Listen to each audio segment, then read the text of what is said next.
if you ask me, in the end, it is a vision, political will, and funding. Those are the three requirements. And those requirements are fulfilled right now in the European Union, especially in Germany. So we have really great support by the government. We've got funding early this year to start the rollout of the ecosystem. So we are on a good way to do it. But those are the three preconditions that it really flies. I think the fact that we're at the point where no one questions the value of doing this is honestly a significant achievement, because in my 10-year journey, I was just like forced slave. Like getting all these different parties aligned on what direction has actually been, a challenge. And also, it's catching on. I was one of those. Go ahead. Yeah. So no, it's actually a funny story here, because Torsten, as he in introduction mentioned, he was mainly involved with the OAuth 2, which is this, federated identity authorization space. And as I said, I came from the blockchain background, right? And back then, blockchain people were like, those federated people don't care about privacy. The federated people were like, oh, those blockchain people are just nuts. So it's like kind of, we met in the middle. And I think that was the true power. We kind of combined the knowledge from both sides and tried to find the pragmatic solutions.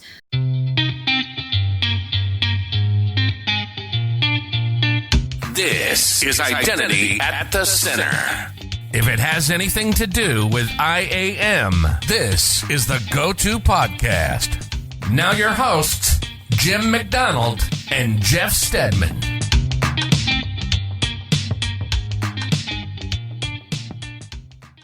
Welcome to the Identity at the Center podcast. I'm Jeff, and that's Jim. Hey, Jim. Hey, Jeff, how are you? Not so bad yourself? Great, man. Here at EIC 2025, EIC, European Identity and Cloud Conference. Good job. You did it. I don't know what happened to the last C, but it definitely is EIC. Yeah. It's not EICC. It's the EIC conference. Right. That probably makes more sense. Yeah. Yeah. You know what is also special beyond it being a fantastic conference is fantastic food. Food's been good, yes. I'm enjoying my first visit to Berlin. My first time at EIC has been fantastic. This is our last sort of on-site episode that we're recording from the stage here at EIC. So yeah, it's been cool. I dig it. Very cool. Yep. And gets us out of our normal day-to-day for sure. And, everything's a little bit different. Yeah. No, I'm enjoying myself quite a bit. So thanks to Martin. Thanks to Marina for hooking us up with all the help that they've given us for this. And I have to say, you are very well dressed today. I'm kind of disappointed, though, that there isn't the jacket. Oh, really? No, that was intentional. Okay. This is like a Western style. dealer. So I saw Carson, what's his last name? Wentz. Joseph Carson. No, Carson's his last name. Carson you're looking for. Yeah. So this is how he kind of dressed yesterday. I was like, spot on. No, he did very well. So another former guest of ours. Former guest. He's gone on to great things since being on the podcast. He was a great thing when we had him on. Yeah, exactly. All right. Why don't we get to our main guests for today? So let me go ahead and introduce a couple members of the German EUDI Wallet project, and we're going to find out what that means in a second. They're also part of SPRIN-D, so I'm going to ask about what that means. But we've got Kristina Yasuda, she's the product owner, and then Dr. Torsten Lodderstedt, who is the project lead. So welcome to Identity at the Center, guys. Thank you. Thanks for having us. All right. So we've already got some chuckles coming out of Kristina, which is great. So let me start with you. How did you get into identity? Is it something that you chose, or did it choose you? Something in the middle, in a sense that, so the problem I was originally trying to solve was marginalized populations, refugees, and single mothers, and not having means to identify themselves, and hence not being able to get access to society, different opportunities, and all that.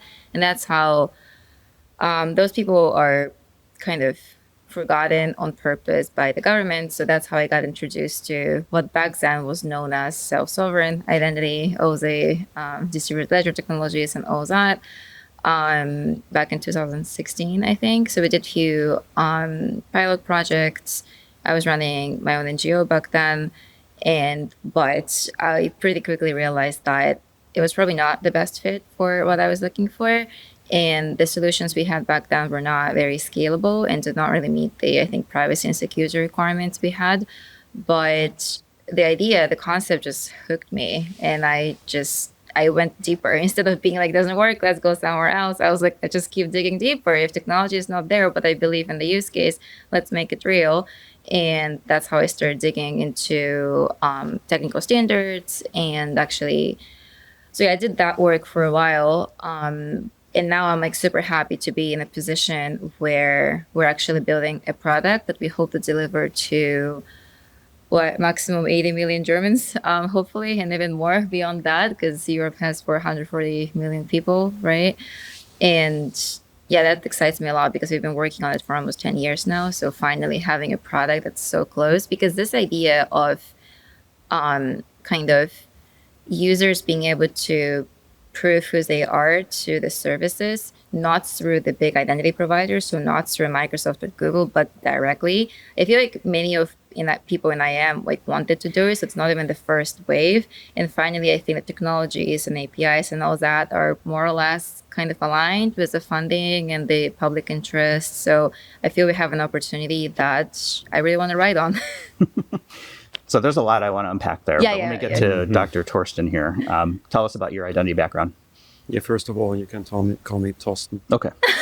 I was going to ask at some point if I get permission. We are friends, right? So I used to be an IT consultant, specializing in software architecture and security. I did my PhD in secure software development. And after a project I did with the New York City subway, I was hired for a consulting job with Deutsche Telekom in Germany. And there I started to work in identity. So it was partially stumbling into it, yeah.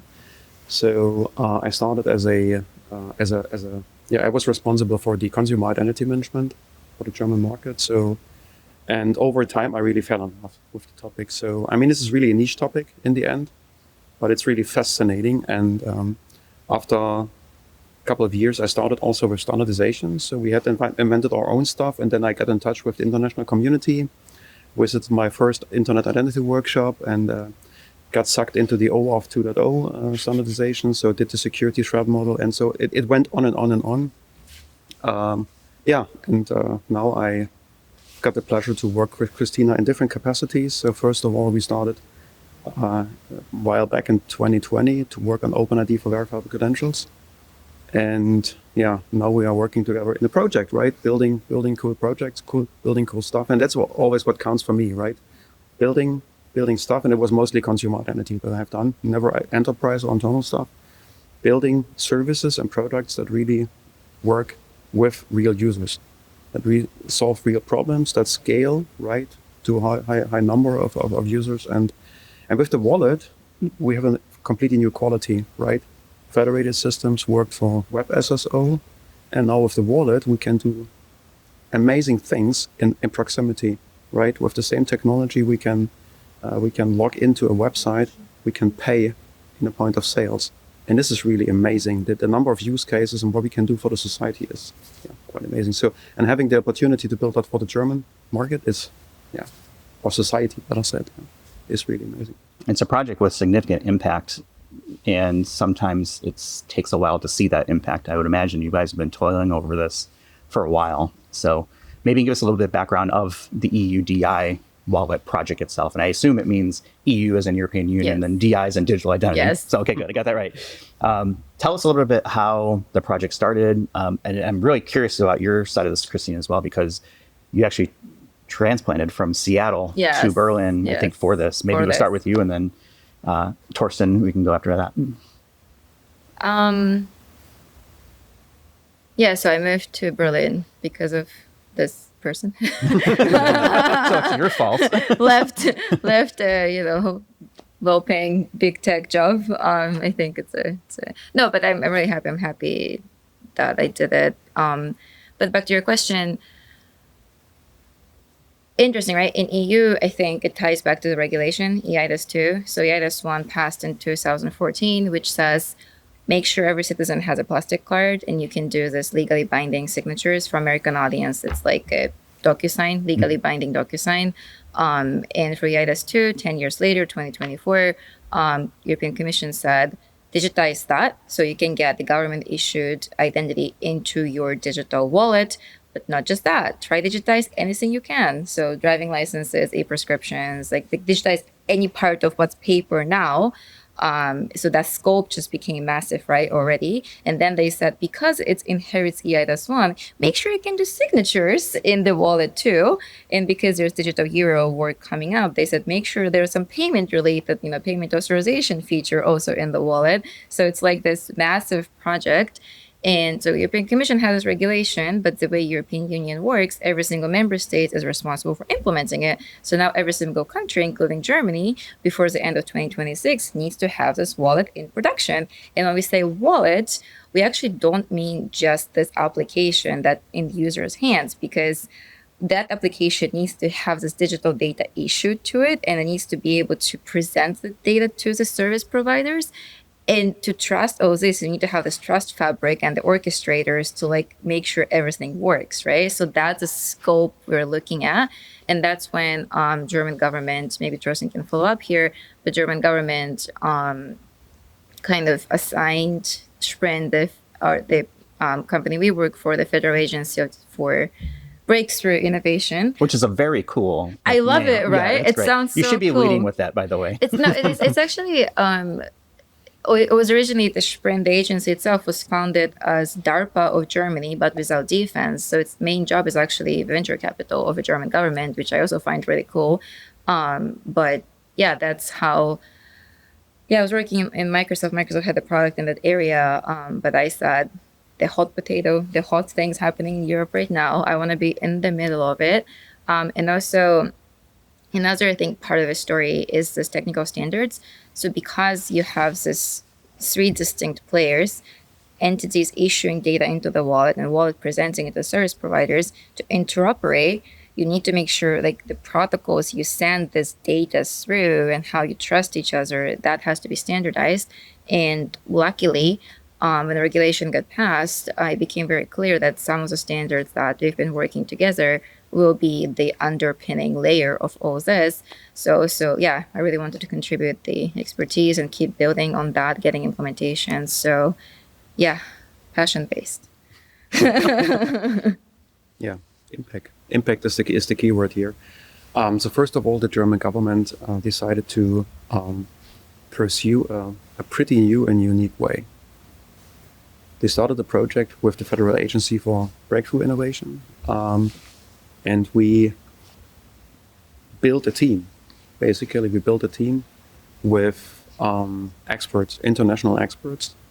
And first of all, the atmosphere in SPRIN-D is pretty different from typical public administration organizations. So flat to non-hierarchy and good working culture. Get And my we- travel expenses reimbursed in a day.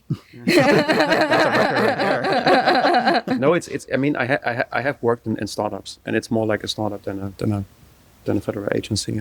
And I have worked in private sector previously, so this is my first engagement as a federal employee. So So maybe it's a little bit spoiled because maybe you had that preconception going in that would be one thing. yeah, And now I know this is the way it should be working. Perhaps. But the German government decided to set up that project, and not only to set it up in the way it was set up, but also to a fully transparent consultation architecture process. So what we do is not closed shop. We're not closing the door, coming up with some ideas, design it, implement it, and then boom, it's there. No, we really do that in interaction with the society. So we have published our ideas. We have there's open code. It's the open source platform of the German government, where you can find our blueprint document. You can file issues. You can file pull requests if you want. We have public consultation where people can give their feedback and contribute to what we do.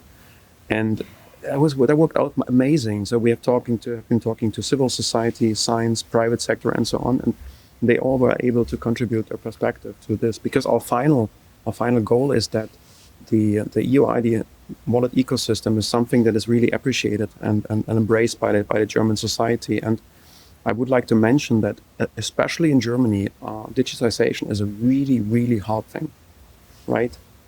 I mean, you know the term of German Angst, right? And it's real. It's real.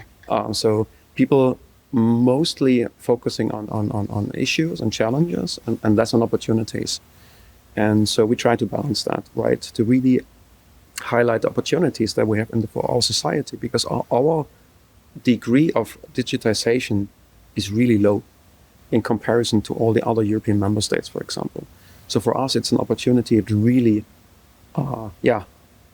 make a breakthrough when it comes to digitalization of the society. So this is real impact. And this is, in the end, also which caused the attention of talents like Christina, right? So making an impact, being able to build this huge infrastructure is really amazing. And I'm all super grateful for having the opportunity to work in that project. So Torsten, you and Christina were on this stage yesterday, and I remember one slide which was kind of like a roadmap or a timeline.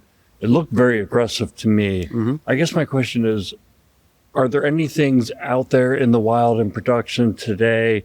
Is anyone actually using the wallet, or when will this actually get onto people's devices?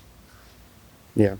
So first of all, I would like to mention what is different from difference between what we're doing here in the EUDI wallet and previous attempts is wallets have been around for, I would say, 10 years, roughly. But they never really saw their breakthrough because it is a three-party model. And in the three-party model, it's even more difficult to get enough adoption that it really flies. So in the end, declaring that as a public-private or as a public digital infrastructure is a different thing, right? So previous attempts were mostly funded by the private sector and they failed, right? But because of a lack of adoption, building this infrastructure has a real chance. There are wallets out there today, obviously. Most of us. So do you mean payment wallets or identity wallets? Identity wallets. You want to challenge me? No, basically wallets. I mean, most wallets have both functionalities today, payments and kind of data in it. Don't know whether you would call it identity wallets. I was referring to the previous attempts, though those were identity wallets, for example, in the SSI space. Right. But that's an interesting question because, I think of, from my viewpoint, it's in America side is mostly a payment wallet because that's really what we have. Things like Apple Pay, Google Pay, Samsung Pay. And is it payment? Yes, but there's an identity in there. So how do you define an identity wallet versus... Slowly, MDLs are getting into your wallets in the US. So to your question. Sorry, go ahead. No, go ahead. No, go ahead. So which means that, in my perception, there were previous attempts in a self-sovereign identity space, but they are more or less isolated, right? More proof of concept kind of work, but they never got real traction because lack of adoption, as I said. And what we saw is that, the main driver for wallets on smartphones were payments, obviously, but over time we got tickets and boarding passes and then mobile driver's license into those wallets. So for us in the European Union, we typically have a government issued ID, so we do not use our driver's license to do identification. So the question is, how do we get those credentials into the wallet? And that is the starting point for the EUDI, right? So one of our slides, we also said that the current wallets lack the security level and the privacy level that we desire for our identity credentials. And that's one of the main points of the EUDI wallet. So, and there is no EUDI wallet yet in production. Christina, did you have a follow-up? Yeah, just a few clarification points. You picked up on that, huh? It was very subtle, right? Raised hand. Ooh, me. It's a Japanese part of me, right? Like I need to raise my hand. No, I'm joking. I think it's important to clarify that, yes, like in America, like Real ID law had to be passed to consider driving license to be an identity document, versus in Europe, driving license or just driving privileges, identity documents are different, right? But to your production question, I think for surely in America, like they are, Google Wallet, Apple Wallet, but also some startup wallets are rolling out in production, like California, for example, not just California, but different states. I'm sure there's a list on the internet. So yes, we do see them in production. And we also see that in the standards work, I think, because the contributions and requirements and feedback we're getting in the standard space are very real now, right? Like this is the deployment problems we're having, like can be improved.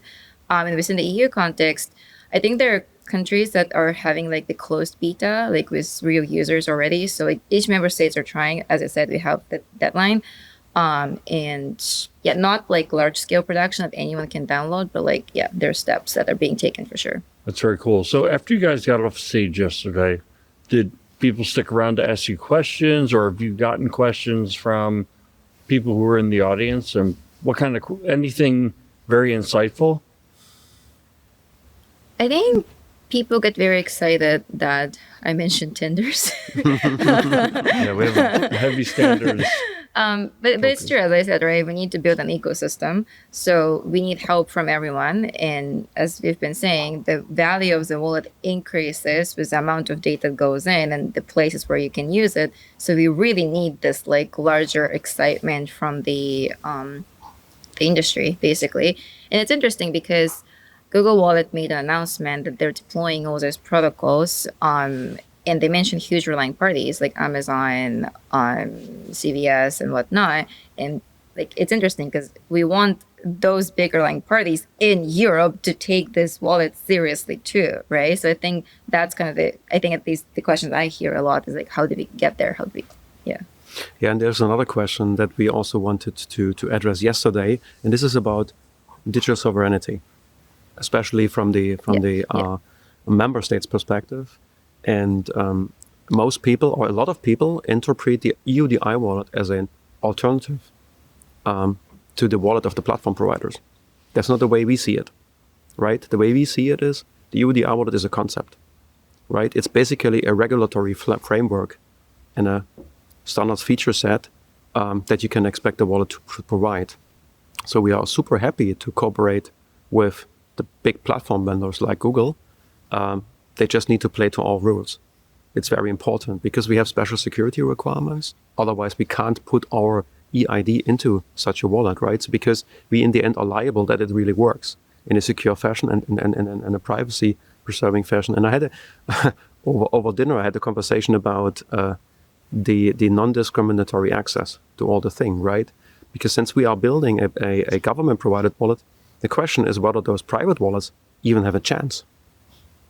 Right. Because the policymakers could make a policy that basically the public wallet has a pole position. And what is interesting is, since we said any wallet must work with any provider of a credential, must work with any relying party, it's in the end the user that is in the driver's seat. So the user selects the wallet, and if the user goes with Kristina's wallet, fine. If the user goes with Google Wallet, this is also fine. In the end, we want this ecosystem to flourish, right? That's Set standards. Yes. Yeah. That's the point. But for me, it was fascinating moving from America to Europe, right? I feel like in America, if Google or Apple or Samsung or whoever publishes a new feature, everyone's like, yeah, let's go, try it. Whereas like in Europe, and maybe particularly Germany, it's like, can we trust it? Are we sure they're There's not a hesitancy. Are we sure they're not going to steal even more data from us? And the answer is no, we're not sure. Also, It's surprising. I'm thinking from the platform provider. So is it like the browser where they see it as a competitive edge to have the user use their wallet rather than some third-party wallet? But we really need to separate those companies providing the infrastructure, the browser engine, mobile operating system that we cannot go around for any product, right? Versus like those companies actually building their own product using those primitives, right? And that's where, for example, Google and Apple strategies are different, right? Like Google is pretty, like, I mean, I shouldn't say like Apple's been, I think, changing a little bit, but like basically making sure these good security privacy features built into the browser and the operating system are available to any wallet, any third-party wallet, versus like making sure those best features are available only to the platform provided wallet, right? There's this big difference. And I think the key point we were trying to make yesterday in the keynote is, yeah, like we want to have this playground. Like as a government, we want to make sure that playground is guarantees security, privacy, interoperability for the users. So like if users are making a choice within the options in that playground, the user is safe and it gets the convenience and life's becoming better. And also obviously the big driver behind all those regulations and work is digital economy in Europe, right? Like making sure digital services are flying better. But yeah, if you want to play within that, great, anyone's welcome. Outside that, not sure. And in the end, digital sovereignty also means we can make our choices and we do not have a lock-in. And that's important, right? We need to be able to make our own decisions as a government and as a society. That's basically what it is. And most of the platforms are not operated by companies that are located and or situated in the European Union. This is our challenge, right? Yeah, and that challenge has come up several times throughout this conference is, what happens if something happens. Why is Some of it those coming up services. now? I don't know. Why. It's always been there, but I think it's a little more yeah, realistic at this point. Yeah. But this idea of having a wallet that is interoperable with other wallets is very interesting. I don't know if we get to the point where we can say who's running the wallet and do we trust them. So I think this is more regional, maybe more country specific or whatever it may be. But from the U.S. side of things, at any given point, 50% of the population doesn't trust the government. So I don't know if the government is the right entity for the U.S. to do that. Now, they, of course, have real IDs, and today is May 7th, which is like real ID apocalypse for airports. Right. So who knows what's happening at airports right now, we've had like 23 years, I think, of kicking the can down the road. Yeah. So, but people wait to the last minute, and I'm getting to the point is basically, is government the right choice to run that infrastructure for a digital identity wallet when you have private companies who can do it? How do you separate that? Google's a great example, right? They have a ton of different things, including a browser that has mass market share, but it is a product of Google. How do you even try to separate something like that to make it vendor neutral, hopefully as sovereign as possible, that I can manage that identity of my own? I just don't know how that would actually work. It's a pretty difficult to answer question. I will try to separate it a bit. So first of all, the government tries, or we as a government project try to come up with a concept where the government or the member states only runs the minimal infrastructure that is needed to leave whatever the market can address to the market. Because we do not want to spend taxpayer money on things that private companies can do. Which means you need to govern the ecosystem. That's policy. Which means you need to be able to manage the trust in the ecosystem. Which of the wallet providers are certified? I mentioned that yesterday on stage. There's a concept of certification and recognition. So only if you are certified to certain security and functional requirements, then you can be eligible for being recognized. And if you're recognized, then you are added to a list, so people can see, okay, this is a certified and recognized wallet. So this is the responsibility of the government to do that. And the second thing, and this is the big cultural difference, right? In continental Europe, we are used to government-provided IDs, right? So I've got my ID card in my wallet, and I will going forward have my government-issued eID in my wallet. So this is generally accepted. This is a cultural thing, which is completely different in Australia, in the US and UK, for example. So those two different things are expected to be provided by the government. The government-provided wallet is a different thing. We built that, first of all, to have more control over how we hit the timeline. And the aggressive timeline that you mentioned is a political timeline. So it is buried in law. So the law says after a certain time elapsed, you need to publish the wallet to really have pressure on the member states to do it. It's a pretty tough timeline, I can tell you. So, and that's why we built that wallet on our own, because we do not want to be dependent on external parties that we do not really control, right? Other than giving them tons of money. So Germany remains compliant. Yeah, we are complying with our legal obligations, because if we do not comply with the legal obligations, we most likely will see I don't know what the right term is, lawsuit or something like that from the European level on us, because it's our contractual obligation to provide that wallet. I was going to ask, what is the repercussions if... Fines. It's fines? Fines, yeah. Okay. Mostly fines, yeah. Money talks. And that's why we are building the government provided wallet. That's the one reason.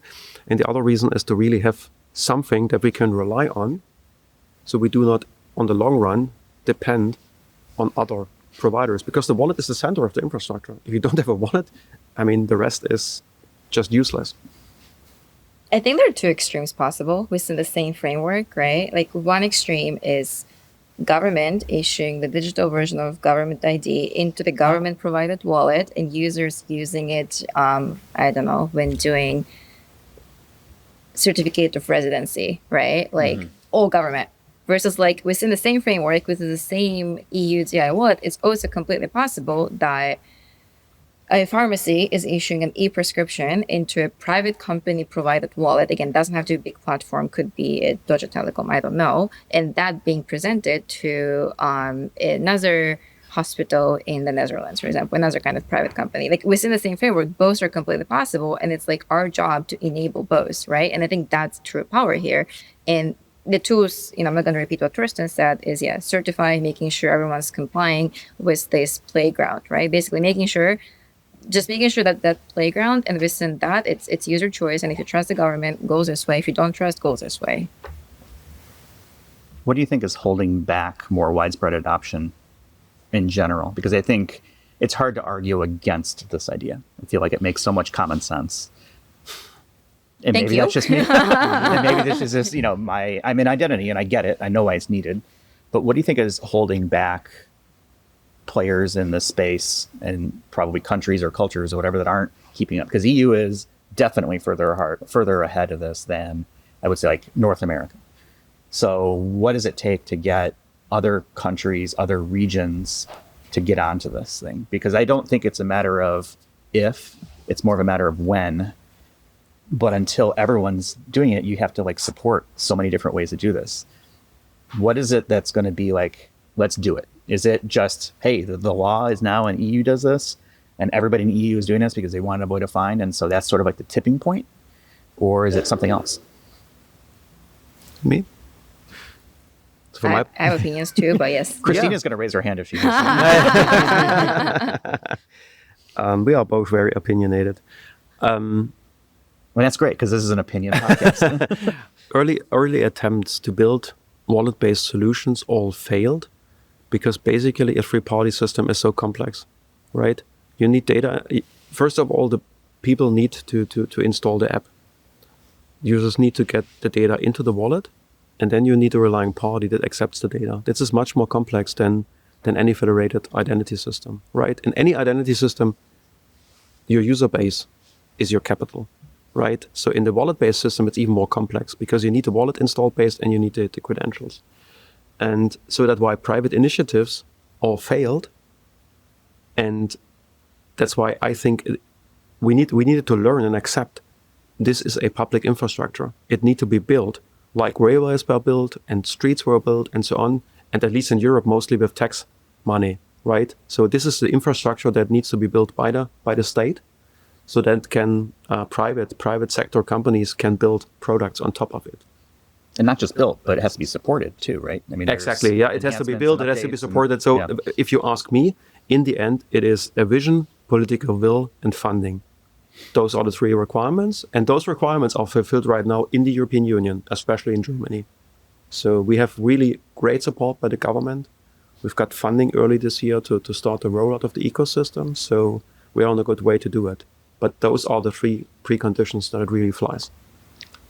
I think the fact that we're at the point where no one questions the value of doing this is honestly a significant achievement, because in my 10-year journey, I was this like forced slave. Like getting all these different parties aligned on what direction has actually been, a challenge. And also, it's catching on. I was one of those.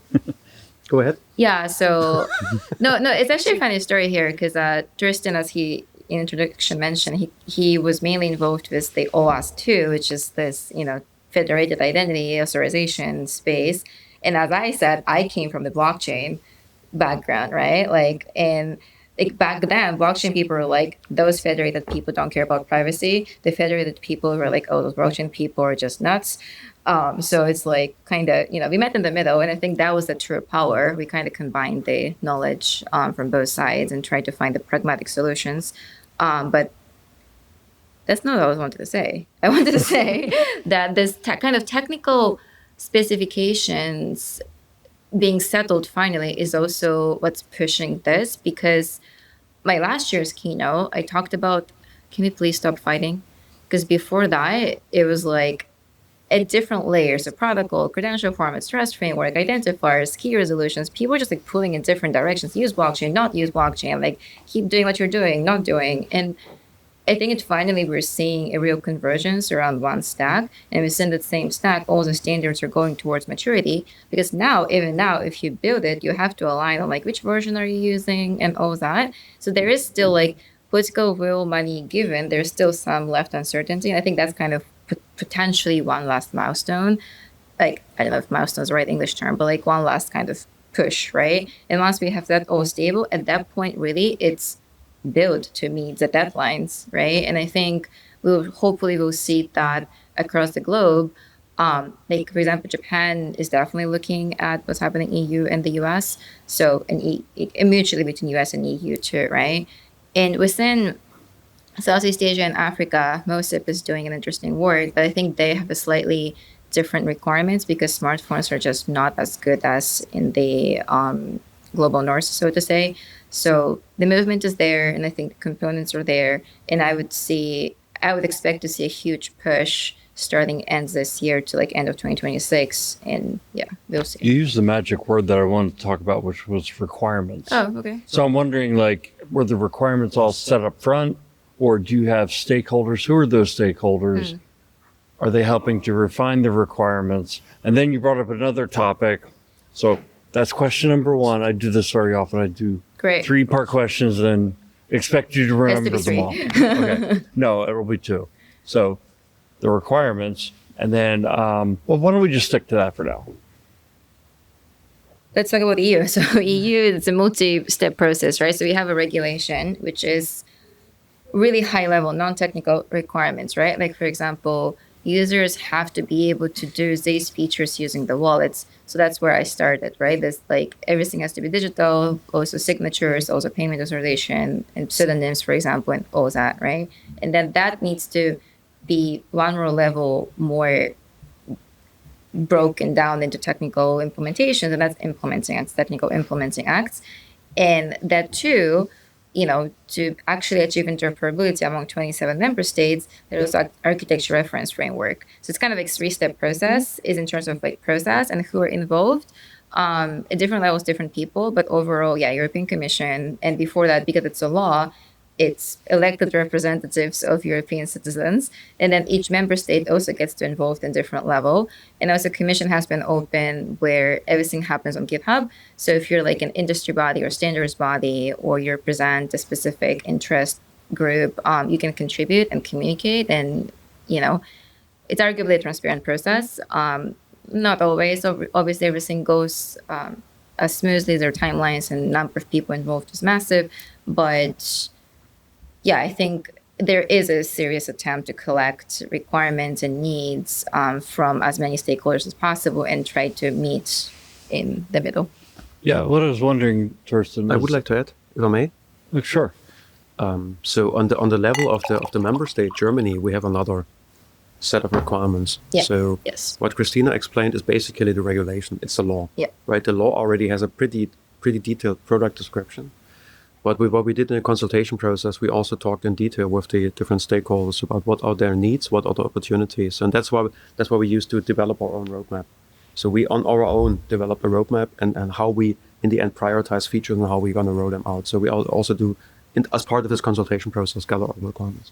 When I talk about something like this, I can't help but try to figure out how it's going to work in reality. So I've been thinking 2 different use cases, and I'm wondering if they are the requirements that you're looking at and trying to solve for.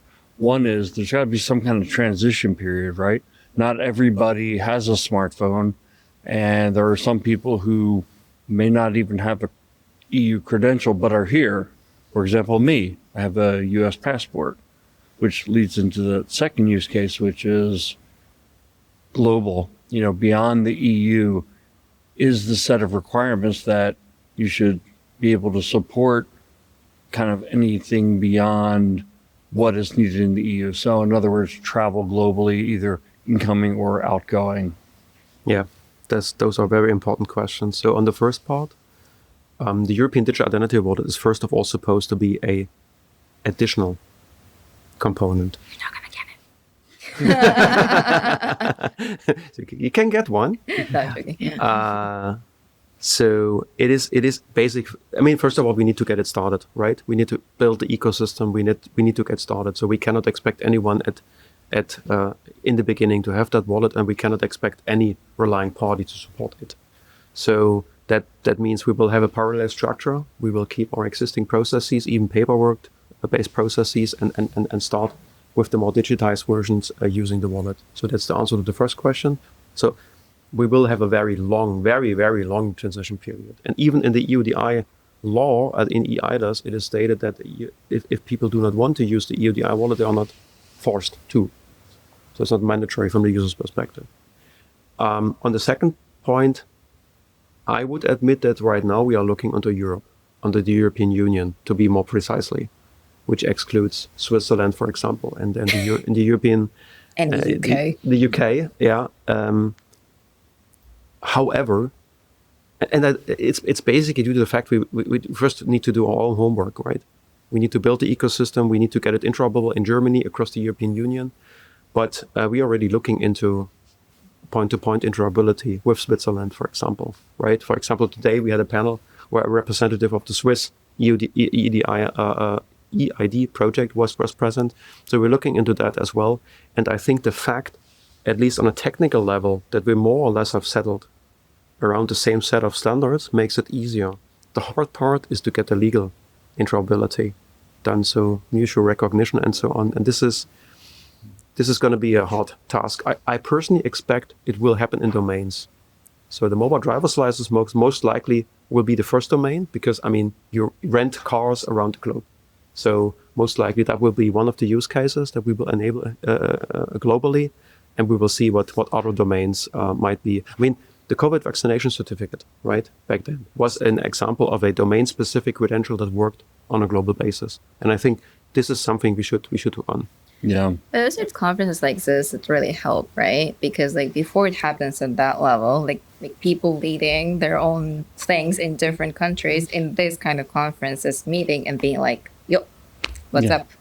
Yeah. That really helps. Like you know, there's actually people from America too, right? American Motor Vehicle Association representative is here. Some people from Australia are here. Like a lot of people from Japan. Like so, yeah, that really helps.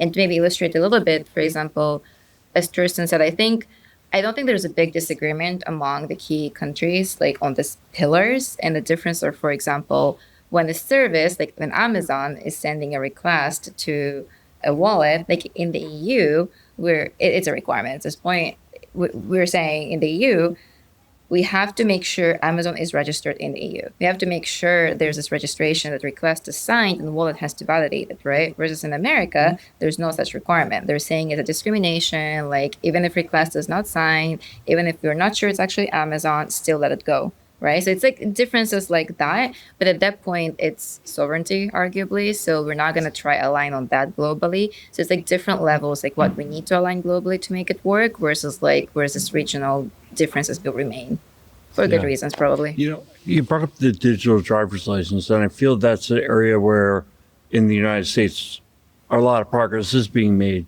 Yeah. But I think it's so dependent on the readers. There has to be, you know, I'm not going to open up my phone and hand it to a police officer. Right? I don't trust that person to go through and look at the information. I've got to just bump my phone and it'll transfer just the information that they need in a traffic stop kind of situation. So so stop speeding, man. That's another, well, I can't promise anything, but it's just another level of standards that's probably required, right? I think with driving licenses, the interesting dynamic is the majority of work that has been done in that area is this in-person over Bluetooth NFC presentation where you're imagining like tapping and all of that, right? But like in reality, the big need is over the internet. Like there are only so many cases where you're speeding in the middle of a mountain or in the middle of, I mean, America, it's a huge country, so maybe you have, highways where there's no connection, to be fair. But like a majority of cases, you have internet connection, you get a request remotely, you're like in proximity physically, but the request is being sent over the internet, it's encrypted and all that, and I send like over the HTTPS, no need to hand any phones. And that's where like as long as the same protocol is supported, it works, right? And that's where arguably the barrier of the what you call the readers or the verifiers supporting the same protocol is much higher, right? And I think there's actually some work happening in FIDO, starting in FIDO, to make sure the same protocol that works over HTTPS also works over Bluetooth using CTAP hybrid. Bluetooth, right. And once that becomes real, every single, like, even reader that only is offline right now, like the Android OS readers, can automatically upgrade, and you can use the same OpenInfoVP protocol over the HTTPS and the Bluetooth. I think that's where the adoption actually gonna, boom. But it's steps by step. Yeah, the solution is there. It's just everybody. How long is it going to take for everybody to get online? Because if you end up in, say, you have a driver's license in New York City and you're driving across country and you end up in the middle of the country and they don't have the reader, what then? You have to keep a wallet, a physical manifestation. Do you have to unlock your phone and show them? I mean, That'd be edge that's my cases concern. always. Yeah, I mean, it's the current situation. I mean, basically, I used to pay with my phone, but yes, I have still my credit card in my pocket as a plan B, right? Plan B. Yeah, right? it's a plan B, and I think it will take time up until. I mean, when I can remember when computers were introduced in the company where my mom worked, and they still printed out everything, Right, just to be right. sure, right? To have a right. plan B when the computer is not available, right? They no one still would do do that it to in them. Japanese, though. Even now. I think we're in the midst of the very beginning part of the transition. Yes, yeah. And to be honest, I feel like this is like a decades long thing, just knowing you're trying to get 180, 90 countries eventually on board with this. That just takes time. I would not. But it has to start somewhere. I would not argue with you. You guys have been really generous with your time, and I want to ask a very, very important question before we wrap things up. If you were a potato, how I would would be you a potato. or potato, or however you want to do it. If you're a potato, how would you want to be prepared? And then I'm going to analyze your answer. Uh-oh. So who wants to go first? Yeah, so I grew up in Japan. We value our rice cookers in Japan. And I don't know if you know, but you can actually cook potatoes in the rice cooker. You just put the potatoes with water in the rice cooker, you press the button, and then it's just done. I want that. So I was not aware of this, and I have a rice cooker, so I can try this. What's the consistency? Is it like a baked potato? Is it like a mashed potato? Like, what does it come out It's as? like a boiled-ish. So it's very it's soft like a and mushy? steamed boiled, I would say. Yeah. Okay. All right. I use it for raclette. It's really good. Okay. All right. That's good. I don't have any clue of cooking, Okay. so I would like to be delicious. Yeah. Okay. Yeah. So you would order out and have As a potatoes requirement. delivered. Or maybe I want to be like a fried potato, like, how do you call it? Like French fry. French fries, but they're a good one. You know what I mean? There's a difference between a Yes. bad French fries and Yes. really good French fries. Now, Right? would you be like a straight French fry or a curly fry or like a waffle fry? Don't make me curly. Okay. That's where you draw the line. You're already fried. See, I took this question. I've heard this question a lot of times. Yeah. It's Jeff's favorite. And I always thought of what's the least painful way to die? I don't want to be thrown in a fryer, and I don't want to be boiled in my rice cooker. But that's the most mildest. You know what I I mean? You think kind of, throw me in the compost pile and let me die a natural death. oh yeah, put me in the ground so I Yeah, can grow and my I'll be- family. That's a good one. I grow a family. So I'm glad you brought that up, because this is a question I've asked several times over the years, and people generally answer this as the delicious factor. Oh. What do I like? How do I want to be prepared? Because this is what I like. Rice cooker, French fry, au gratin for me, right? You want a deliciousness. What's for you? Gotan? Yeah, au gratin, or maybe Nice. like something like that, scalloped, right, etc. Jim, and this is kind of a well-known thing at this point, tends to be more of a downer on some things. And so he took it, and I hadn't thought about this, was the pain aspect of I'm a potato, and now I'm going to die. That's my identity. Right. And now you're going to put me through some torturous death, being thrown in boiling oil. Make me a No, digital thank you. potato. There you Turn me go. into digital credential. AI, your potato now with 100% more AI or something Yeah. like that. Yeah. Yeah. So there's that. And then I have heard the one about being planted to Yeah. become more potatoes. Yeah. So more of like a nurturing type of answer. So for me, it's a little bit of a psychology test. Like, all right, well, where's the headspace at? Who And cares about pain? yeah, obviously I'm not a doctor, so please don't take medical advice on, potato-ness and It's how that American relates to your mental. you. Disclaimer, don't sue me. Right, yeah, exactly. All right. So that was a great conversation. I really appreciate you guys taking time. I know it's a very busy time. You have panels, you've been on the stage. You guys have been awesome. Yeah, you're doing great work too. So thank you for the effort. Thank you. Yeah, we need Thank you. pushers and IAM heroes out there to drive things forward. And a lot of organizations have IAM heroes internally, and it's sheer will that things get done. That's true, yeah. In spite of politics, funding, governments, just all the things that are going to happen. So I really do appreciate you guys' efforts, and hopefully it becomes sooner rather than later, because I am all in. Like, the one thing I don't want to have happen though is like 48 different wallets. Yeah. And it just replaces the ID and password to some degree. Like, let's try to figure out how we can not have a wallet for every single thing. I think that would be really nice. We're making it very, very easy for you to select one out of 48. So even if you have 48, you stick with the one then. Yeah. stick with the paper. and we are very dedicated to make it a universal thing. Well, I appreciate it, guys. We'll go ahead and wrap it up here for this episode. Let's see what else. Thanks again to Governor Cole, and especially Marina and Martin for bringing us out here and helping us set this up.